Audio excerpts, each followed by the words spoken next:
Hi friends, how are you. I hope आप सब ठीक होंगे। मैं आज का टॉपिक आप लोगों के लिए लेके आई हूँ कि बाथरूम की प्लानिंग हमें कैसे करनी चाहिए, यानी कि जब हम बाथरूम की प्लानिंग करते हैं तो हमें किन बातों को कभी नहीं भूलना चाहिए। सो गाइस, सबसे पहले हमारे पास बात आती है बाथरूम प्लानिंग में कि हम जब बाथरूम की प्लानिंग करते हैं तो सबसे पहले हमें वैनिटी और जो हमारा बेसिन एरिया है वो कहाँ प्लान करना है, रूम के अंदर वो प्लानिंग करनी होगी। उसके बाद आता है WC कहाँ लगाएं, फिर बात आती है शावर एरिया की। सो गाइज़, ये सब प्लानिंग के समय हम लोगों के माइंड में जो जो क्वेश्चंस आते हैं उनसे रिलेटेड क्वेश्चंस को मैं आपको बताऊंगी। मेरा नाम है कल्पना और हमारे चैनल का नाम है अर्बन लाइन। होप आप लोग मेरी वीडियोस को लाइक करते हैं और उनको काफ़ी अप्रिशिएट करते हैं, जिससे हमें काफ़ी मोटिवेशन मिलता है और हम आगे इस तरीके से अपनी वीडियोस को आप लोगों तक शेयर करते रहते हैं। प्लीज़ लाइक एंड सब्सक्राइब कीजिए मेरे चैनल को और हम लोगों को ऐसे ही मोटिवेट करते रहिए। अब मैं वीडियो शुरू करती हूँ। सबसे पहले हम लोग बेसिन एरिया की बात करें तो हम बेसिन के अंदर हमें सिलेक्शन करना होगा कि हमें किस टाइप की बेसिन लेनी चाहिए।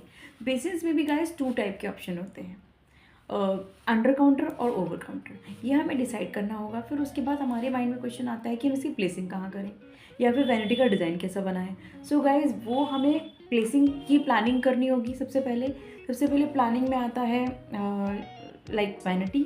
सो मैं आपको सजेस्ट करूँगी कि वैनिटी को कहीं अंदर की साइड या सेंटर एरिया में ना बना करके सबसे पहले एंटर करते ही हमें वैनिटी मिलनी चाहिए और वैनिटी के बाद आगे आप प्लानिंग करें WC एरिया या फिर उसके बाद शावर एरिया की। सो वैनिटी का डिज़ाइन कैसा हो, उसकी डिस्टेंस कितनी हो, ये सब हमें प्लानिंग करनी होगी।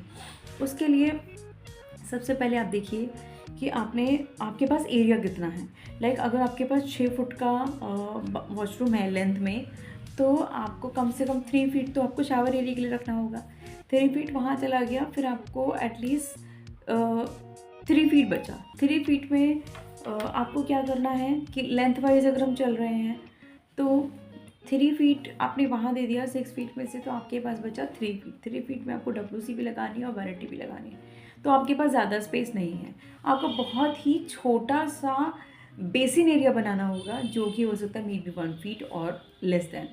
सो गाइज, इस तरीके से जब हम प्लानिंग करते हैं, सबसे पहले मैं आपको सजेस्ट करूँगी कि वैनिटी लगाइए। वैनिटी का साइज़ डिसाइड कीजिए कि आपका कितना एरिया निकल रहा है वहाँ पे और कितना आप ले सकते हैं। इस तरीके से प्लानिंग करते समय वैनिटी की हाइट कितनी रखनी चाहिए ये हमें सजेस्ट करना होगा, ये हमें डिसाइड करना होगा, और हमें ओवर काउंटर लेना है या अंडर काउंटर लेना है ये हमें डिसाइड करना होगा।